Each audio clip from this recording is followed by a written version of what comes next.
we have another 30 minutes where we want to try to wrap up the 3 days. I think we can never do it justice, but we will do our best. And by we, there are 4 of us involved in this.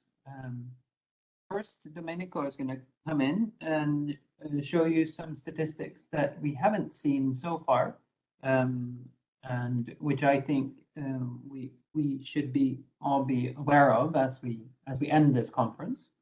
After that,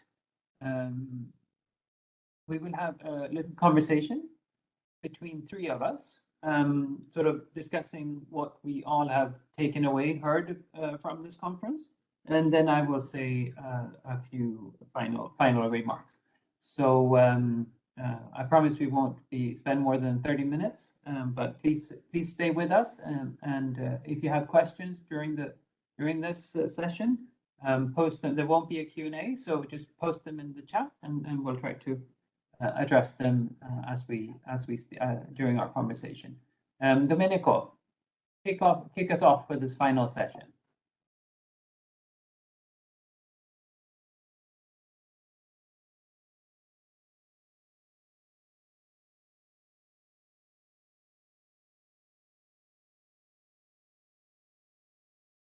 We can't hear you.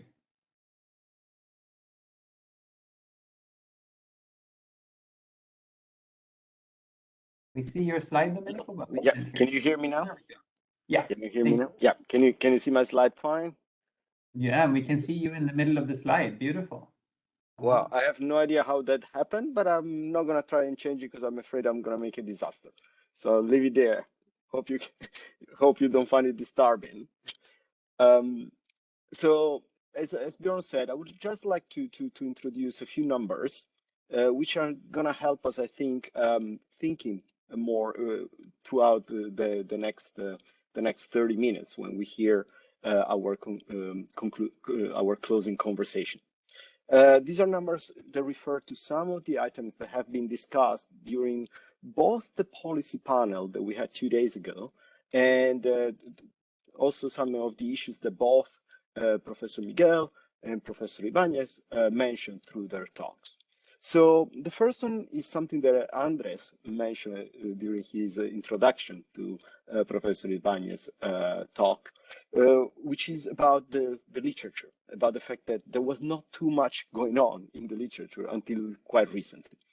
I'm going to show you some figures that are taken from a paper that I wrote together with Filippo Dionigi, who is an assistant professor in political science at the University of Bristol. And this is a paper that we wrote together as a background paper for the book that Ninette Kelly authored, and we briefly mentioned again 2 days ago.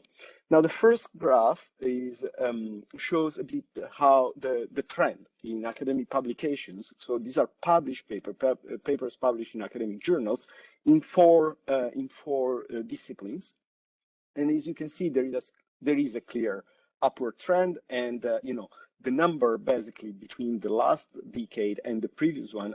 In the last decade, it almost doubled, in more than double actually, in comparison to the previous one. So there is a clear trend of interest in anything related to forced displacement, and this is evident across all the fields we've covered. We've seen more fields in the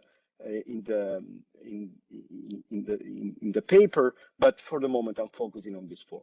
Now, if you look at the very bottom of the last column, you can see economics, and I want to put a magnifying lens on that on economics, because not just because I'm an economist, but because I think the case of economics is staggering. I'm going to show you the graph related to economics only. Look what happened between 2000 to 2009 and 2010 to 2019. There is a literal explosion of papers in economics focusing on forced displacement, which we could not explain this in a causal way, but it's probably due to the fact that more and more data are now available to researchers for studying economics. And this trend continues because, as you can see, in the first 9 months of 2020, we were already able to identify almost as many papers in in a decade of between 2010 and 2000 and 2009. Where are these papers published? I mean, we spoke a bit about the divide between institution based in the global north and in the global south, between institution based in high income countries and in low income countries. We were not able to identify this in the data, but what we could do as a proxy was identify the location of the journals where these papers are published. And clearly, this is a high income country dominated type of market. For the last decade, we were actually able to also observe the location of the authors of the papers, which mimics the same graph we observe here for the location of the papers. So it's a high income country dominated market. However, these papers focus mostly on non-high income countries, with a slight change in the last decade, which is possibly due to the effect due to the Syrian crisis and inflow of refugees into European countries, which has attracted a lot of attention both by the media and of course also academia has reacted to that. So this is just to give a sense, to attach some numbers to some of the topics that we've mentioned so far in terms of, is there really a growth in the literature? And is it true that the literature so far neglected forced displacement? Well, yes, the answer is yes to both questions. And can we observe this divide between high income countries and low and middle income countries in terms of location of the studies and in terms of country studied? And again, the answer is the numbers that we found together with Filippo fully confirm these assumptions. The last thing I would like to mention are some numbers that are coming directly from the survey that we proposed throughout this conference, the survey about the relation between research and policies. Now, I have to say, the graphs that I'm going to show you now are based on a relatively small sample, very small sample. So just don't take it as anything representative, but just to get a sense of our, also in terms of our audience, with respect to the relation between their work and their ability to influence policy. So we asked you whether your research have a policy focus, and 90%, more than 90% of those who answered the survey so far, and by the way, the survey is still open, so I encourage you to take it if you can. More than 90% gave a positive answer. Out of the 90%, however, only 40% of them has seen that the research has had a policy impact. Now, this is not a negligible number, but we could see more, right? So maybe the research hasn't had yet a policy impact. Maybe we'll see something in the future. But, we'd like to know more. If you can answer our survey, we'd like to know more because there is the possibility for you to tell us what this policy impact has been. So we are very happy to hear more from you. I leave it here. I give the floor back to Bjorn. I would just like to add one thing about the surveys. There is also a post-conference survey now open. I know we're asking you a lot of questions, but of course you are all invited to take both surveys at this stage. Thank you very much. Over to you, Bjorn. Right. Thank you, Domenico. Great. So let me introduce Saja. Saja is Al-Saubi. Not sure. I hope I pronounce it somewhat correctly. Is not only a distinguished academic, and she's actually in transition almost as we speak from University of Glasgow to University of St. Mary, is it in Canada? She's also a refugee from Syria, and we have invited her to be part of the three of us have a conversation about what we have heard and some reflections from the 3 days. I'm going to start with a question to Andres, and I'm picking up on where Domenico just left off. He showed some striking numbers of how the body of research has increased over the last few years, but he also some observations about the affiliations of the authors. In addition to what he showed, we know that I think over 40% of the lead authors to the shortlisted papers for this conference were from the Global South. What's equally striking, which is a great news, but what's striking is how few of them are actually based in institutions in the Global South. What can we do to have more Andres Moya? Thank you, Bjorn, flattered by the question. I think they're great news. I think there are more people based in the Global South. It's increasing that they're based in the Global South and starting to do top research. I can think about the region. I know the most Latin American. There are like many different institutions and people who are getting published in top journals that are being able to tap into networks in the US and Europe, getting funding. It's not enough yet, and I think we need to be much more inclusive in terms of connecting with local researchers. And I think as academics also to enhance these local capacities. So I think about one way, sometimes, and it's often that researchers from abroad come to different countries, get some knowledge about the dynamics, and that they run their own projects, right? But there's a value. There's a value of also adding local researchers to their teams. I think on the one hand, they can learn much more about the dynamics, about the phenomenon in the ground, about the policy and local constraints. On the other hand, this can have a lot of value in terms of these capacity buildings, having local researchers become part of these larger research teams, get exposed to new methodologies, get exposed to all these academic circles and policy circles abroad.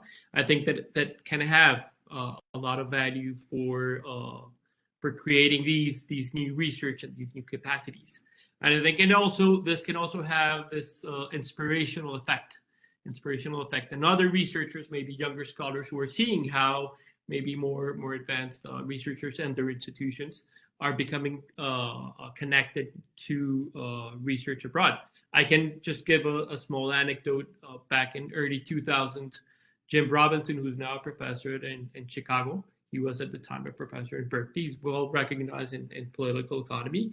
He started doing research in Colombia and started spending time in Colombia, but also collaborating with Colombian researchers, especially younger researchers, invited them to participate in their papers. And I think this had a very inspirational effect for many of us.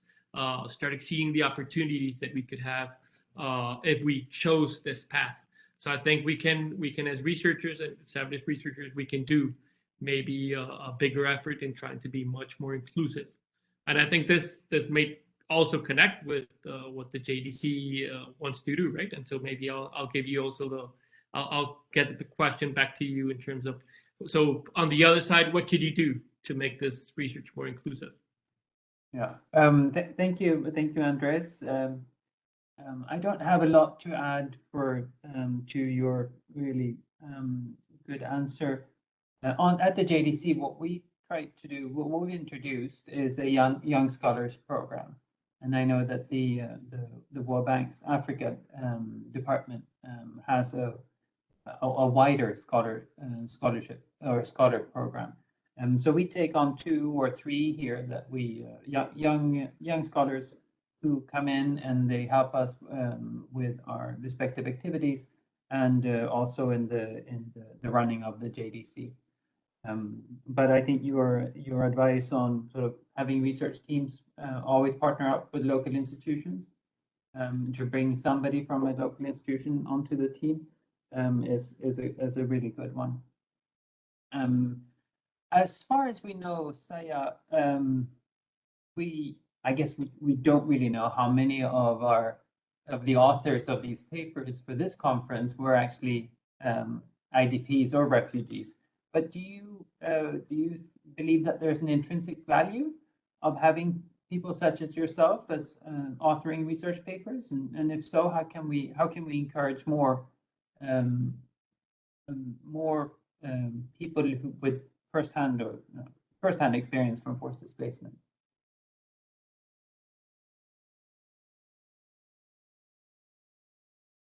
Okay.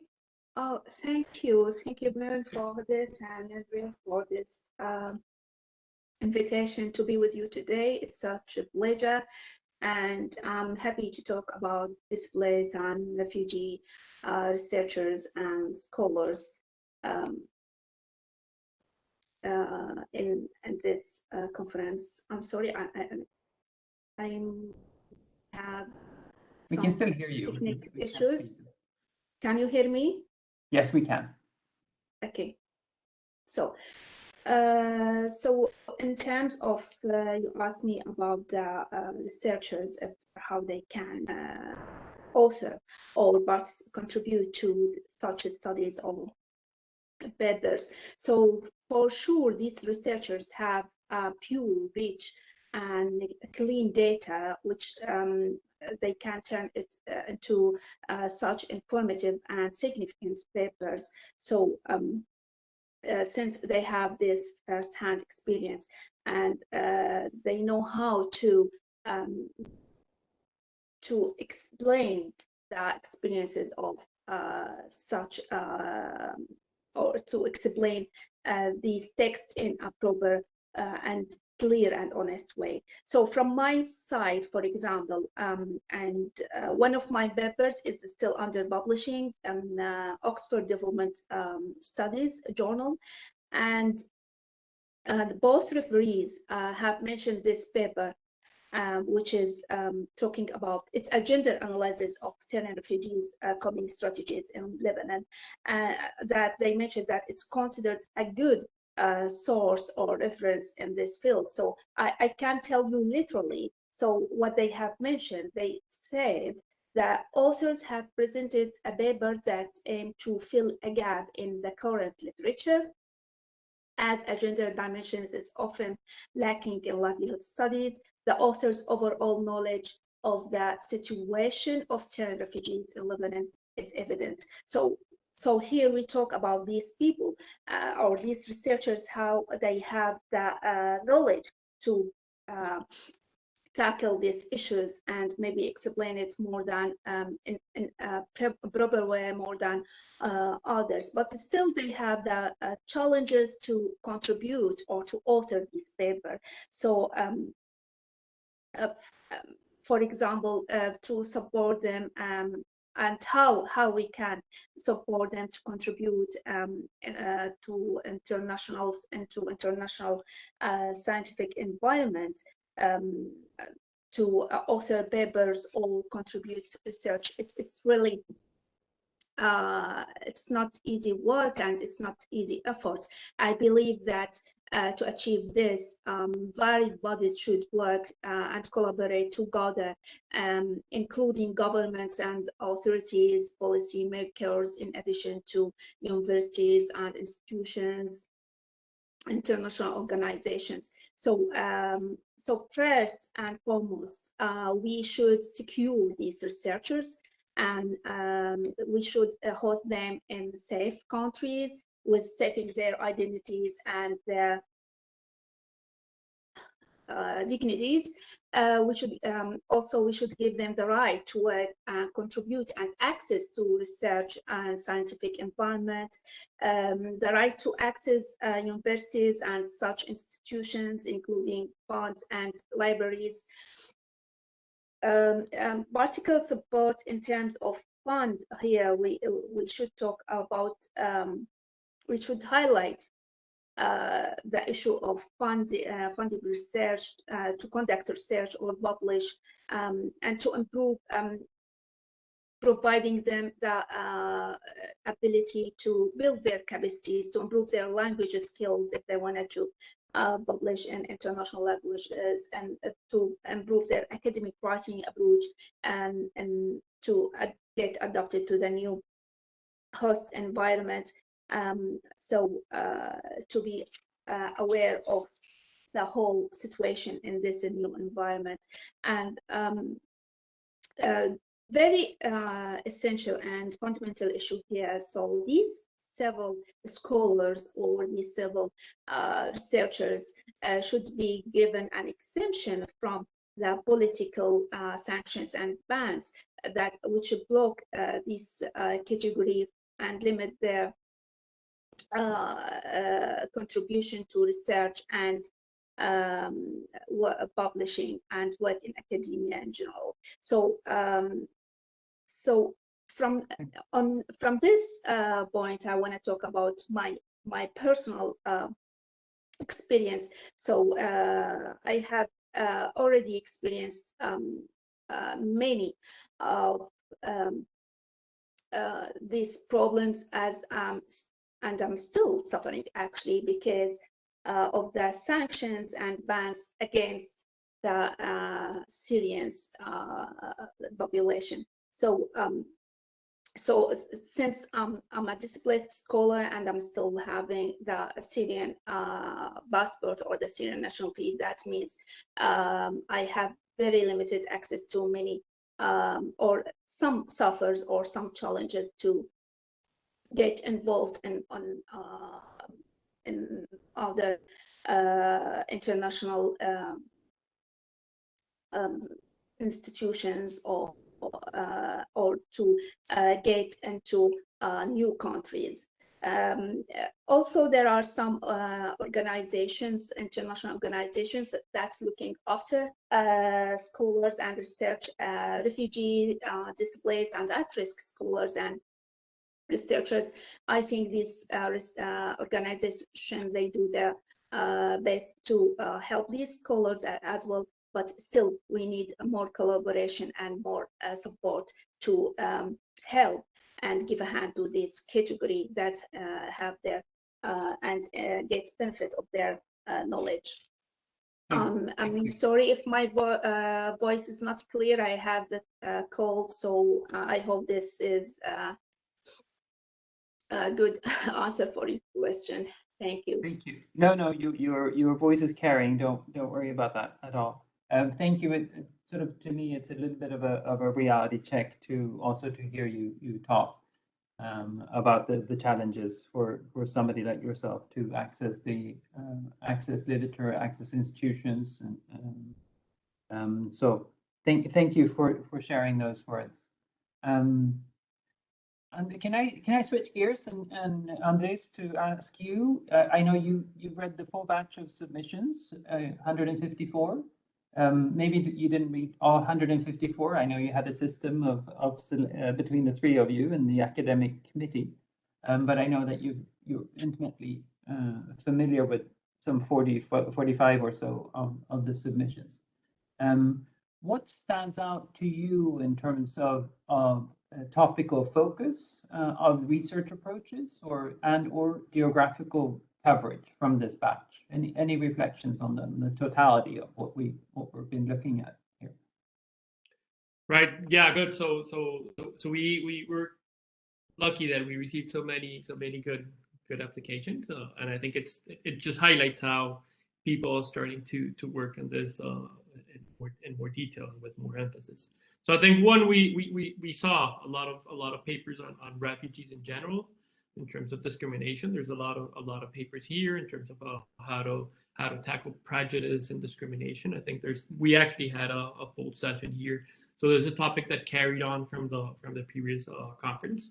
We didn't get to see that much on impact and host, which was also a focus on the previous conference. But we also started seeing papers both on refugees and displaced persons on the impacts of different programs, right? So cash transfers, housing vouchers, and I think this is important because it highlights also the emphasis in terms of how do we move beyond humanitarian assistance into trying to understand how these other policies can contribute towards durable solutions. So we still have a long way to go there. We still have a long way in terms of understanding actually how to promote recovery and resilience. But we start seeing people becoming more and more involved in terms of running impact evaluations in some of these settings. It's difficult, especially for IDPs. It's difficult because some of the conflicts are still active.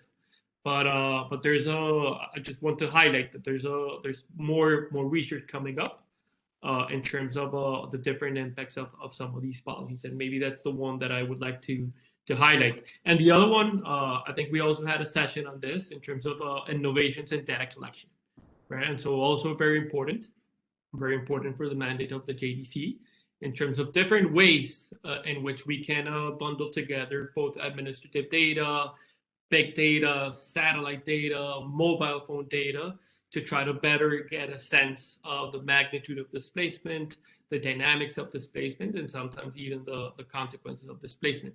So I think this is a promising area, and a very, very important area, so that we can better address the needs of displaced persons. Great. Thank you, Andres. I'm going to take a stab at sort of some of the things that we didn't see. And I'm not saying that that's a shortcoming, but more as a what do we need to work on going forward? What do we want to see more of? And I want to start on the geography. Is what we did not see in this batch of shortlisted papers for sure was Sub-Saharan Africa. We have discussed a few papers, but really not many. And if you put that in relation to how many forcibly displaced there are in Sub-Saharan Africa, it's completely out of whack. And if you then look at how challenging or how vulnerable the people are on a scale, well, then it's even more. So I think the Democratic Republic of Congo is now the largest host of IDPs. We didn't have any papers on that. And the Sahel, Niger, Chad, Central African Republic, Kenya. These are difficult countries to study, so there are obvious reasons why it's more limited. But that's where the needs are the greatest. So the going beyond geography, people of concern, as UNHCR calls it. What we did not see very much at all is stateless people. What I'm really pleased that we did see much more than the first conference was, well, one IDPs, and that was our objective, and I think we fulfilled that objective. I'm surprised how many discussed returnees. So that's a very positive development, and I think it needs to continue. But we also need to start looking more closely at stateless people. In terms of topics, there's one on service delivery, and very closely related to inclusion. Parallel, I think there could be value to spend more time on inclusion matters. And then there's the topic of sexual violence, domestic sexual violence. Equally incredibly difficult to study, but we also know that is one of the biggest challenges for many parts of the people of concern. On the positive side, I didn't expect to see so much on mental health, but it has come up in many papers, and Ana Maria just spoke to it very, very strongly, and that's a great thing, and that makes this study group, if you want, stand out among all the among other people studied. My final point, final observation on this is ethics around the research. I think there may be value to us coming together. I think we all share or you in the research community have the challenge of the political risks, and there may be value to coming together and talking about this together. So those are some observations from my end. I know, Sajjad, you've been in transition between continents during this conference, so I'd be curious, but any reflections from your end, from what you've seen or you've been able to listen to and what you've seen from the program? Yes, yeah, actually, usually I believe that forcibly displaced life and livelihoods are determined by national and international politics, policies, humanitarian support, and the civil communities. And these four main pillars are very important to improve the socioeconomics of refugee and displaced population. And there are many of these research here in this conference, but I think I missed there's lack of gender dimensions and women studies, especially that when we talk about IDPs and refugees. Many of these women became the head of and the breadwinner of their household. So and these women, the majority became they came from maybe poor countries or developing countries. They don't have enough skills or to get adapted to to earn their livings in the new host communities or host countries.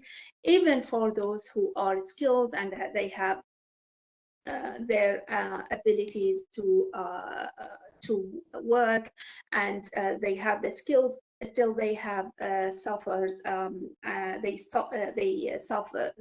the some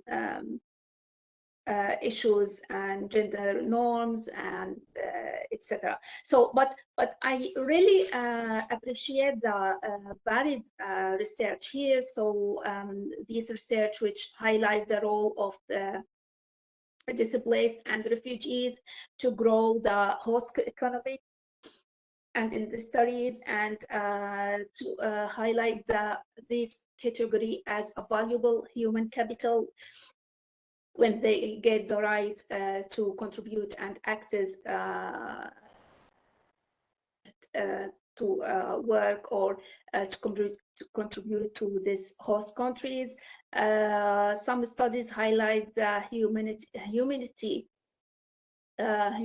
of refugees and as a respectable persons. They are not criminals. Also, there's research that differentiates between refugee and displaced traditions and their coping strategies in the host country, and this is very important issue. So life history is very important issue in refugee studies, and so also who talk about some talk about returnees and how we should focus first on their safety and security to end their crisis, refugee and displacement crisis. But here I just want to add that should be based on needs and sources assessments for both the home origin and the host country.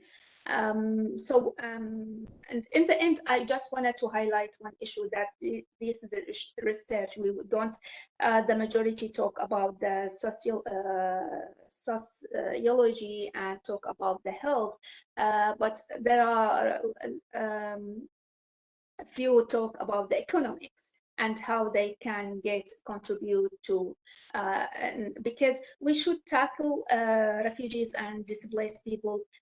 We should tackle the issue of socioeconomic as one unit. When we support them economically, then we can support them. We can improve their life, and they can then get integrated, included, and then we can take about their contribution. I really appreciate that the studies that tackle the education and how to stop child labor among refugees, and about cash transfer and micro enterprises. enterprises. I conducted studies actually about that, and it's very important for conflict, in post-conflict and during conflict periods.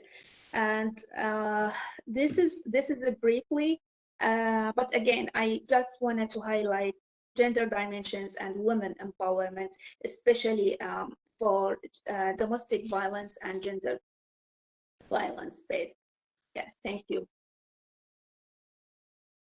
And if I may add, Jordan, sorry, to loop in maybe two other areas. One that we're running this conference online because of the pandemic.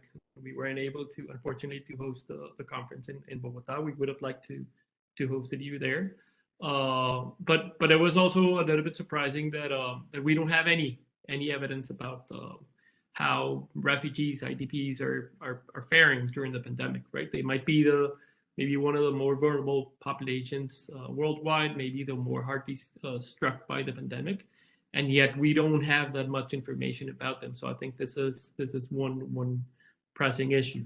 And the other one, and maybe connected to what Saya was mentioning, is taking this comprehensive perspective about socioeconomic and also mental health dynamics. And so we see evidence in terms of the impacts of different interventions and strategies. But how can we take a step back and think about actually those durable solutions, about promoting this recovery and promoting recovery long run? Of course, this requires maybe panel data. It's difficult, it's challenging. But I think this is one pressing need, right? In terms of how do we actually promote this recovery and resilience long run, so that we can improve the well-being, and we can also break these mechanisms that transmit poverty and inequality across time and also across generations. So education comes here, mental health comes here, early child development comes here. I think those are pressing issues. It was nice that TED yesterday mentioned in their project some of these opportunities to work in mental health, early child development, education. I think we need more of that.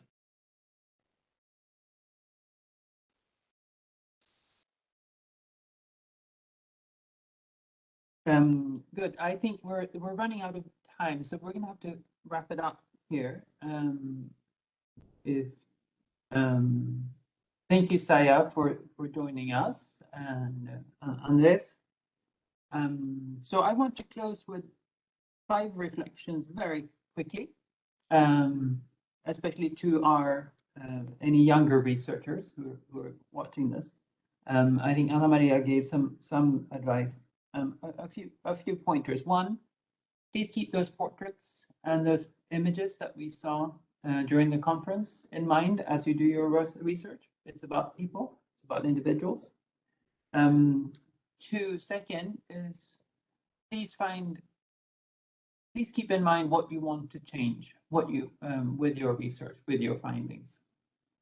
Keep that and keep pushing to formulate policy advice, and make sure that you do whatever you can to get that policy advice into the right hands.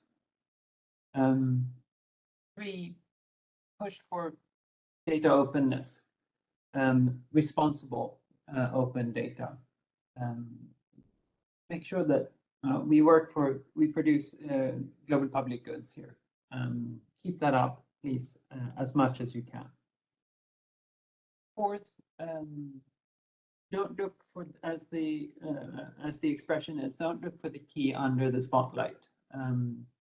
Don't only go where there exists a lot of good data to work with.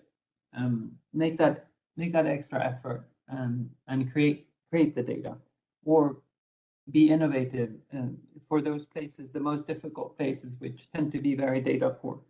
Be innovative in the way that you use data and use new methods, which we have discussed over the past few days here. And 5th, stay connected. Stay connected with us in the Joint Data Center. And I think we have created a nice community amongst us. And never hesitate to get in touch with us here at the Joint Data Center, but also I think among the participants here. So those are my five little pieces of advice to close. In terms of next steps, we have to digest what we've heard. We have a colleague who will be doing a short report, a readout from the conference, which we will share when that's done. Two is that we have indications from our parent institutions that they would like to see the Joint Data Center live beyond the mandate of its first mandate, which ends at the end of 2023. And if that's indeed the case, that there is a JDC 2.0, we will certainly want to organize another conference. Our experience with this, the 2-year interval, is that in the end it's quite good. So hopefully we're looking to organize another conference in January or so, 2024. And 3, just to say that we will continue to, from our end, to develop JDC's knowledge agenda, and with support, we hope to step that up even further in the months and years ahead. So let me end with a few thanks, because this has really been a team effort. And since I have Andres in front of me, let me start with you and on the Universidad de los Andes. It's been a fantastic partnership. We've worked hard over the last year and a half, I think, to put this together. And it has involved some difficult decisions due to the pandemic. But I think we ended up in a very good place. So thank you so much. Tuan Do, I don't know if you're with us, but if you are, you're the bank, you're sort of representing the World Bank in this case, and your own research department continues to be a great collaboration. And we're looking forward to doing more of that as you work on the World Development Report. And third, the third participant in the research in the scientific committee, Domenico Tabasso, really a special thanks to you for leading so much of this work, leading it in your gentle way, but yet clear. Fantastic work. I have other colleagues here at the JDC that I want to name. There's Cordelia Chestnut, who has been, maybe you can put your camera on if we can do that, who's been pulled in and worked hard on this for the last two months.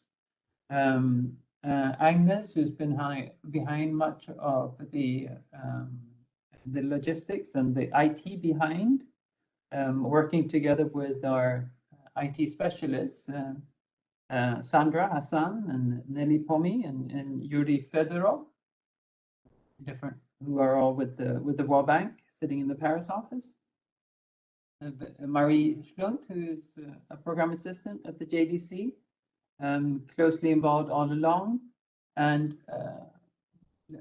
with Charlotte Pashon, who together with Domenico has been instrumental in putting this together. And you've had your finger in every pie involved in this research conference. Fantastic job. And I have other colleagues in the JDC that I won't mention by name, but you know who you are, and it's been a great team effort. Want to thank all the speakers, the presenters, the chairs of the various panels, the panelists.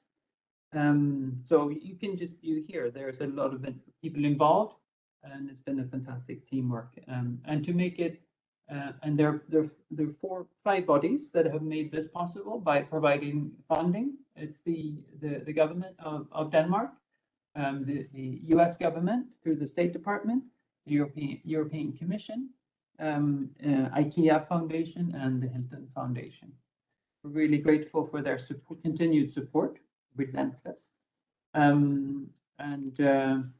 With that, I think it's my job to formally close this conference and say au revoir, and I hope to be in touch much before the next conference. Stay engaged. Thank you.